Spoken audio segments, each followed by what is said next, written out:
Yaorana et bienvenue dans Manava. Quand on entend parler de cybersécurité, on pense souvent au film à sensation, alors que c'est une réalité et que nous sommes tous à la merci d'une attaque.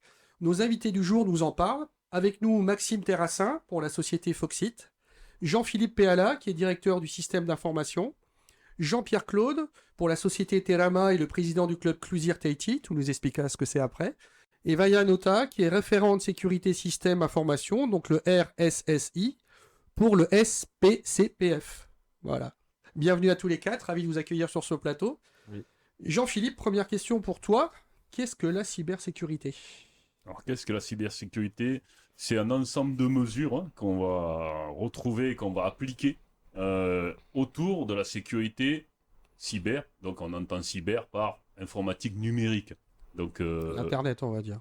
Les pas réseaux. que, Les pas réseaux. que Internet, pas Ah, que Internet, justement, c'est plus large qu'Internet. d'accord. On va englober dedans tout ce qui va être la sécurité informatique autour du numérique, et ça prend des formes de plus en plus larges actuellement. Pas que un ordinateur, pas que Internet, ça peut être une tablette, un Oui. smartphone, ou des objets connectés, ça peut aller jusqu'à des frigos actuellement, ou des fours. Donc c'est très large. Très large. Vaya, ça concerne qui, la cybersécurité? Alors aujourd'hui, la cybersécurité, ça concerne tout le monde en fait, que ce soit les particuliers, des gens comme vous et moi, mais également les administrations publiques, les collectivités territoriales et surtout les collectivités territoriales parce qu'elles possèdent en fait beaucoup De de données, données, voilà, de d'informations? données, d'informations à caractère personnel des administrés comme l'état civil, tout ce qui a trait à la régie, par exemple. Voilà, tout ça, en fait, ça va englober justement un périmètre important de la cybersécurité. Alors, on va expliquer qui fait quoi. Jean-Pierre, tu nous expliques ce qu'est la société Terama. Et tu Oui, nous expliqueras ensuite ce qu'est le club Clusir, si tu veux bien. d'accord. Donc Terama, c'est une société spécialisée dans la cybersécurité. Euh, voilà, donc on accompagne nos clients pour mettre en place des mesures de sécurité ou pour faire le rôle pour ceux qui n'ont pas de référent de sécurité. Donc on intervient dans ces entreprises. On travaille étroitement avec les DSI et on les accompagne dans toute la Qu'est-ce que démarche. Alors, je Alors, sais que vous utilisez tous ouais. beaucoup de contractions, d'acronymes, donc qu'est-ce qu'un DSI? C'est quelqu'un comme Jean-Philippe qui est en charge de faire tourner le système d'information, donc l'informatique, pour faire simple, dans D'accord. l'entreprise. Et donc nous, on accompagne ces DSI, donc ces directeurs, dans la mise en place de mesures de D'accord. sécurité, dans la démarche d'une manière générale de sécurisation de l'informatique. Et qu'est-ce que le club Clusir? Alors le Clusir Tahiti, c'est une association à but non lucratif qui existe déjà depuis une douzaine d'années. C'est un regroupement de professionnels du secteur. Donc on échange les bonnes pratiques, les retours d'expérience. On fait aussi des petites conférences sur des sujets de veille, sur le sujet de la cybersécurité.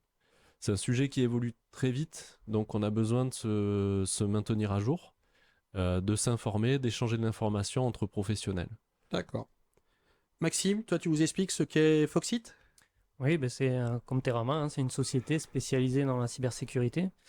Donc on intervient pour conseiller les entreprises, principalement les grosses sociétés ou les administrations. On les aide à définir des plans, des stratégies pour mettre en place les mesures de sécurité dont on parle depuis le début. Et du coup, quand ils n'ont pas les ressources non plus nécessaires à l'intérieur, on intervient pour les aider en tant qu'RSSI externalisé. On a des consultants spécialisés dans tous les domaines de la cybersécurité. Donc, vous voyez qu'on a pas mal de choses à expliquer avant parce que vous utilisez beaucoup de termes bien particuliers. Encore un qu'on va expliquer. Vaya, qu'est-ce que le RSSI? Qu'est-ce que c'est et quel type de formation il faut avoir? Alors, RSSI, c'est référent de sécurité des systèmes d'information.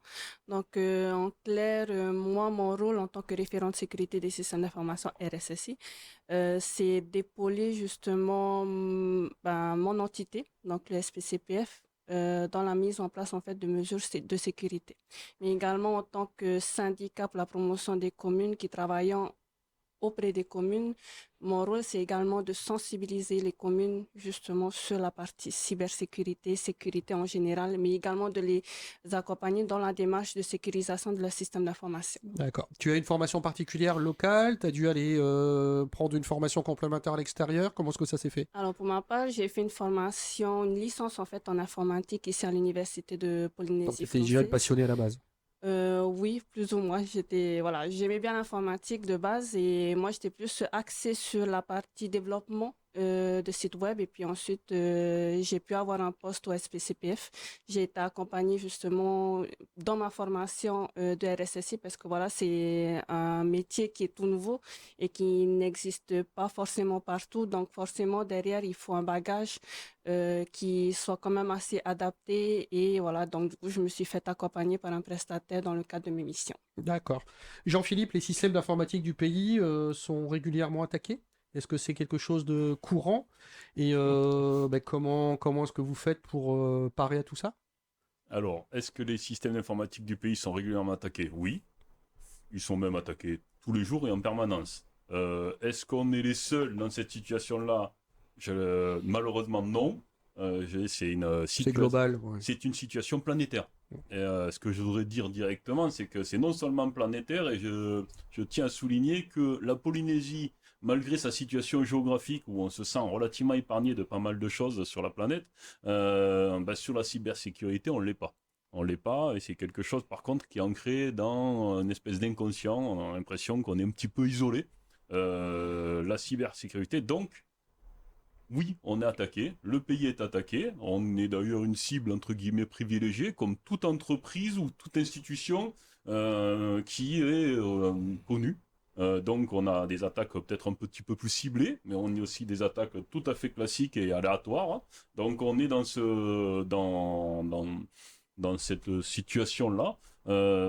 Alors évidemment, on se prépare. On se prépare sur deux volets, hein. On a le volet défense, j'allais dire préventif, hein. Donc, ben, on sait qu'on se fait attaquer. Donc, on met le plus possible de dispositifs qui vont nous permettre de nous défendre, prévenir les attaques, hein, éviter qu'elles se propagent dans nos réseaux, éviter qu'elles rentrent depuis Internet, en sachant que les attaques peuvent prendre des formes tout à fait différentes, et il n'y a pas que les attaques de sites web, hein, dedans, il y a d'autres sujets, mais je pense qu'on les abordera. On va en parler un On petit les peu après. abordera. Donc, et puis on a un deuxième volet, hein, c'est le volet aussi, parce qu'on parle cybersécurité, il y a de la défense et de la prévention, mais il y a tout le volet simulation d'un désastre, c'est-à-dire que Vous essayez de prévenir à chaque fois, on va dire, l'attaque suivante et de vous dire comment réagir, comment ainsi de alors, suite.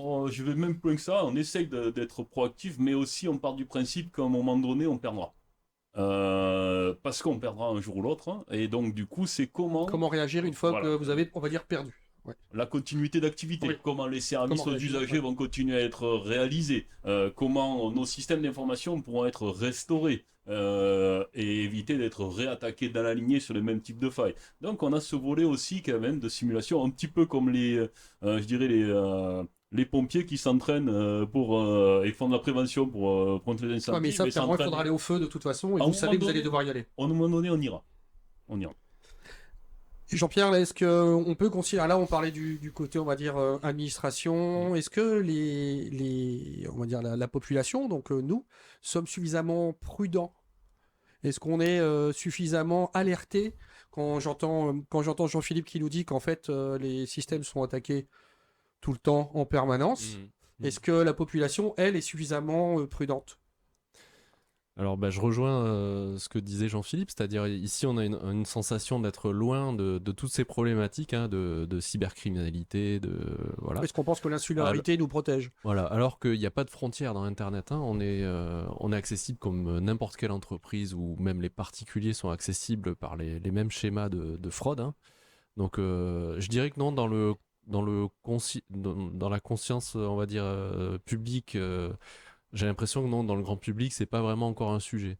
Alors il y a ici en plus en Polynésie des schémas un peu particuliers, hein, des mules financières. On a vu dans le grand public des arnaques avec de la revente pyramidale. Bon, là on est plus, on va dire, sur un côté arnaque.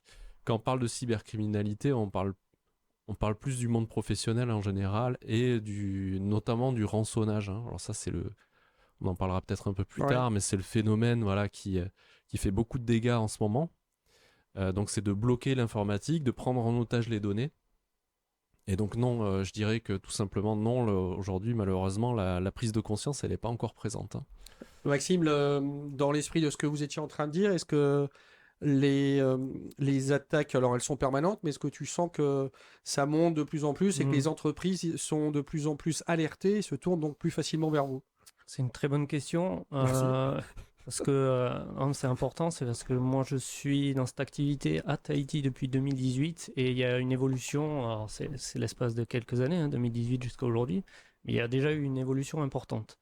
Ça a commencé par le fait que les entreprises ont commencé à rechercher des RSSI, justement, et il y en avait très peu hein, sur le territoire. Ils commencent à se munir de compétences en interne et bon, la plupart, ils externalisent hein, sur des sociétés comme la mienne parce que c'est difficile de trouver des bons profils compétents partout dans le monde et à Tahiti encore plus. Et comme tu dis, c'est jeune. C'est encore un métier relativement jeune, quoi, si on peut appeler ça comme ça. Ouais, avant, Nouveau. ouais, nouveau. Alors, avant, on prenait des informaticiens, on se disait que si tu fais de l'informatique, tu as un expert en sécurité. Donc, c'est pas le cas. Et c'est vraiment. C'est On spécifique. peut dire que c'est jeune parce que c'est spécifique et c'est devenu très complexe aujourd'hui. Et donc, pour répondre à ta question, la menace a évolué, pas dans le bon sens, comme partout dans le monde. On n'est pas préservé. Moi, chez les clients chez qui j'interviens, je constate de plus en plus d'attaques. C'est clair et net. Je vais pas dire plus sophistiqué qu'avant, c'est pas vrai. C'est juste que on en détecte plus aussi qu'avant. On est plus au courant qu'on est attaqué alors qu'avant on ne l'était pas forcément au courant. Ou alors avec un certain retard, donc peut-être trop tard. Souvent trop tard. Ouais. Et du coup, voilà, il y a une prise de conscience. On se met à investir beaucoup plus qu'avant. C'est vrai, à Tahiti, en Polynésie, on se met à Donc la prise de investir. conscience est là, quoi. Elle est là. Ouais. Donc en fait, en clair, il y a des attaques massives. Comme tu dis, elles sont peut-être pas plus sophistiquées, mais ils essayent c'est sur le nombre. Ils se disent, si on attaque 1000 sociétés et qu'il y en a 2 qu'on peut réussir à introduire, Exactement. alors c'est jackpot parce que tu en parlais tout à l'heure, parce qu'on va en parler un petit peu plus tard, mais il y a cette notion de criminalité aussi qui rentre en ligne de compte. Mm. Et est-ce que, là je vais me tourner vers Maya, est-ce qu'il y a aussi une notion de nuisance? C'est-à-dire, est-ce que parfois vous êtes attaqué simplement pour vous embêter ou simplement juste pour le challenge, quoi? C'est même limite stupide, mais bon, c'est... Oui, c'est tout à fait possible, dans le sens où, à l'heure actuelle, on aura bientôt les élections territoriales, donc forcément, les enjeux au niveau de nos communes sont beaucoup plus importants parce que du coup, voilà, il faut protéger le système d'information de la commune au maximum, les élections, etc. Donc forcément, il y a un enjeu qui peut être important dans le sens où les attaques peuvent provenir de personnes qui ne voudraient pas forcément avoir certains partis à la tête ou d'autres encore moins. Ah ouais, Voilà. donc c'est ciblé, Donc clairement. voilà, ça peut être, mais c'est rare, c'est rare. Dans ma carrière, en tout cas, depuis 2020, j'en ai pas vu pour le moment. Bon, on va développer les différents angles tout de suite. On marque une petite pause et on se retrouve dans un instant.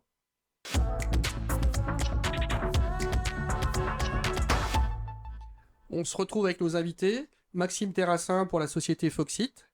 Jean-Philippe Péala qui est directeur du système d'information pour le pays. Jean-Pierre Claude qui est pour la société Terama et président du Clusir Tahiti. Et Vaya Nota qui est référent de sécurité système information pour le SPCPF. Pour cette deuxième partie, première question à Jean-Pierre.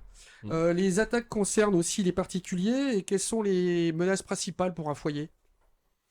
Alors, ce que l'on voit, c'est principalement du phishing, donc c'est-à-dire des mails. Ce qu'on appelle le phishing, ce sont des mails avec des liens malveillants Qui sont de plus en plus fréquents. Hein. Voilà, qui vous amènent sur une réplique d'un site qui est connu ou qui vous incite à saisir des données.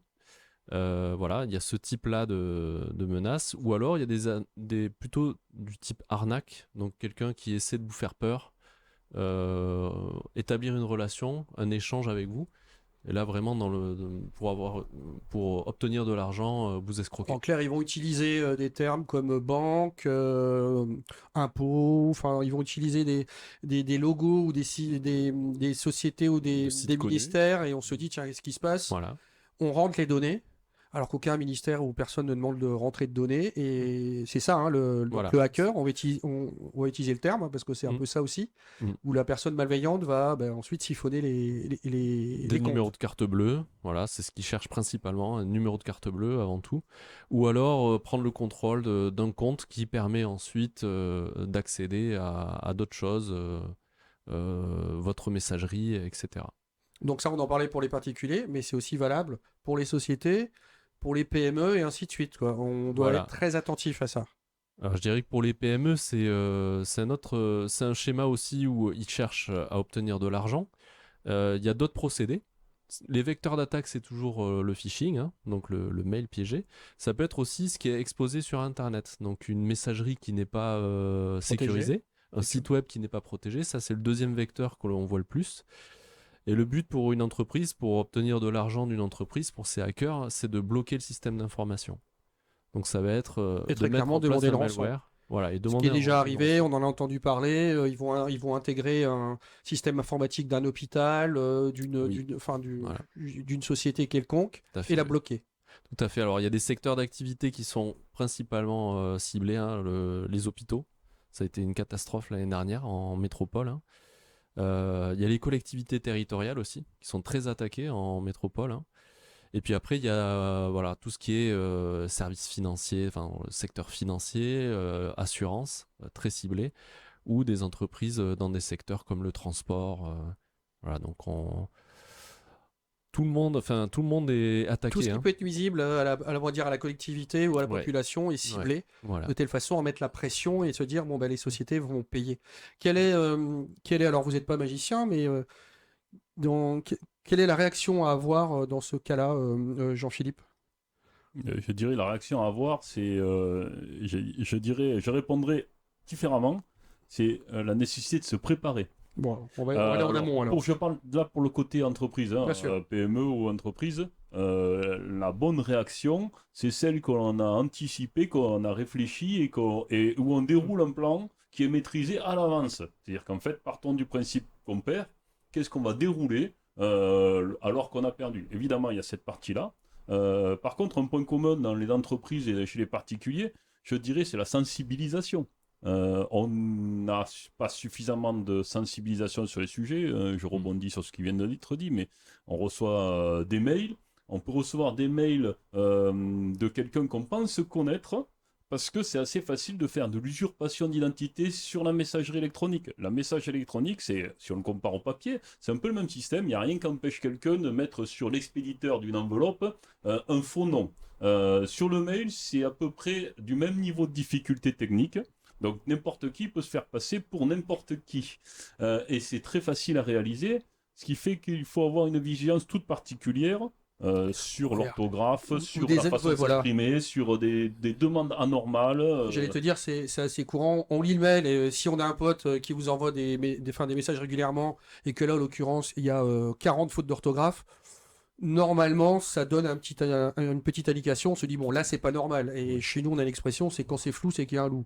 Donc on n'y répond pas. C'est bien ça, et surtout on vérifie bien. Alors il y a des techniques, mais on vérifie bien quand on passe, par exemple, de manière très concrète, on passe sa souris au-dessus il y a souvent des liens, hein, par exemple. On passe sa souris au-dessus du lien sans cliquer, on va voir vers où mène le lien. Il faut bien vérifier que. Intéressant ça. Ouais. Il faut bien vérifier que ça va sur un site qu'on a l'habitude d'utiliser. Et donc du coup, voilà, il faut être la méfiance et je dirais dans le doute.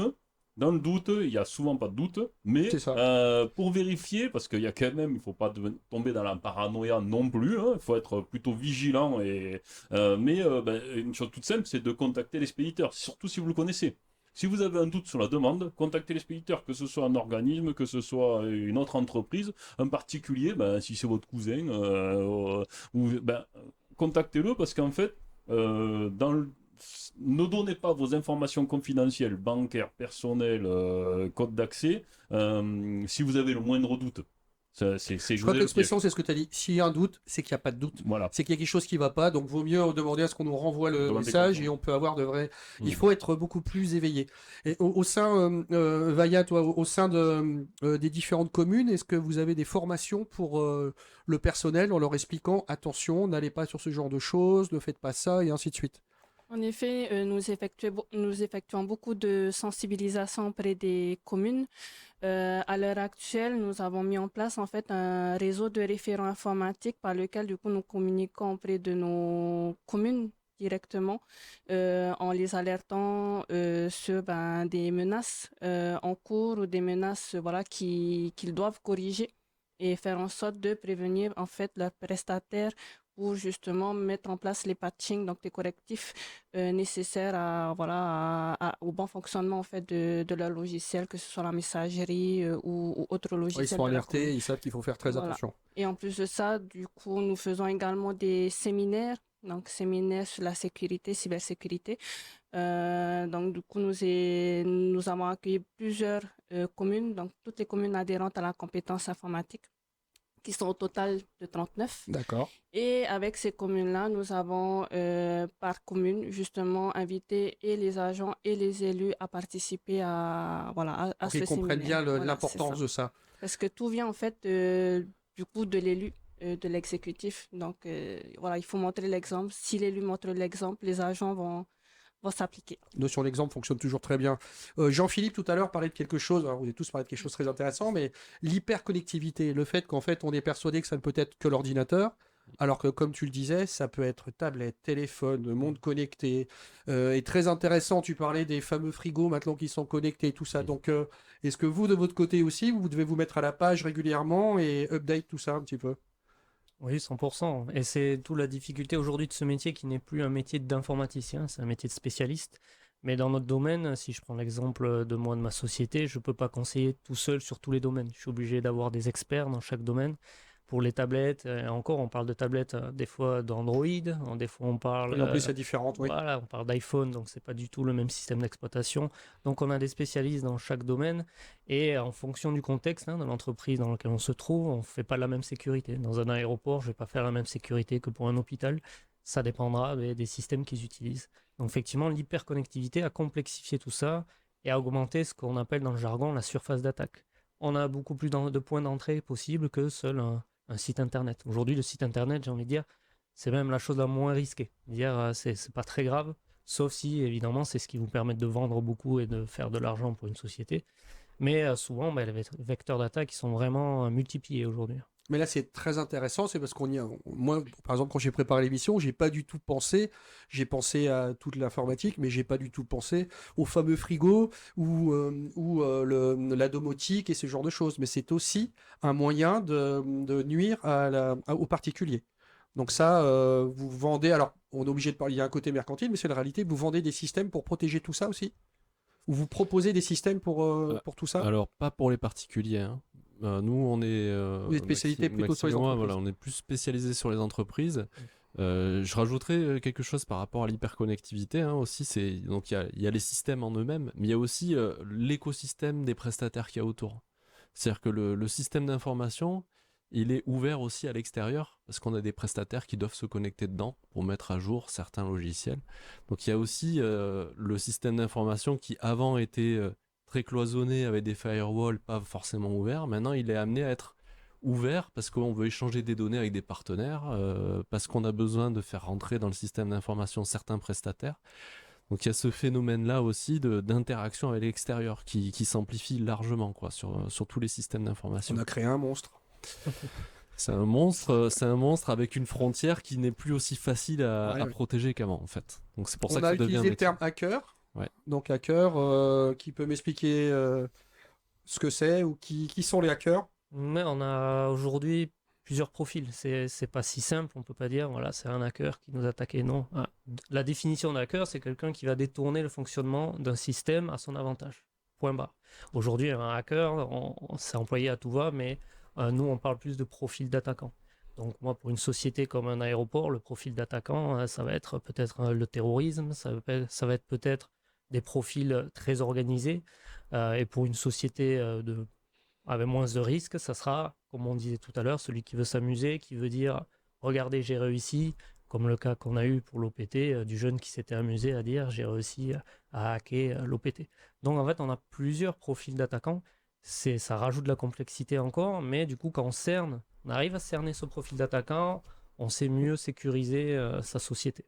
Alors, faut pas oublier que hacker, alors quelques-uns, on va dire, on va mettre le côté très très, on va dire au niveau État, donc terrorisme, tout ça. Là, on sait que c'est suivi et que c'est une guerre permanente entre comment faire pour ne pas être attaqué et ainsi de suite. Mais un hacker, par exemple, le jeune homme qui Ouais. s'est amusé. Et c'est pas drôle du tout, mais qui s'est amusé, il a des vrais risques aussi, parce qu'il y a des risques pénals en face. On est en infraction. Mm. Et est-ce que les jeunes gens sont conscients de ça? Par exemple, Jean-Philippe?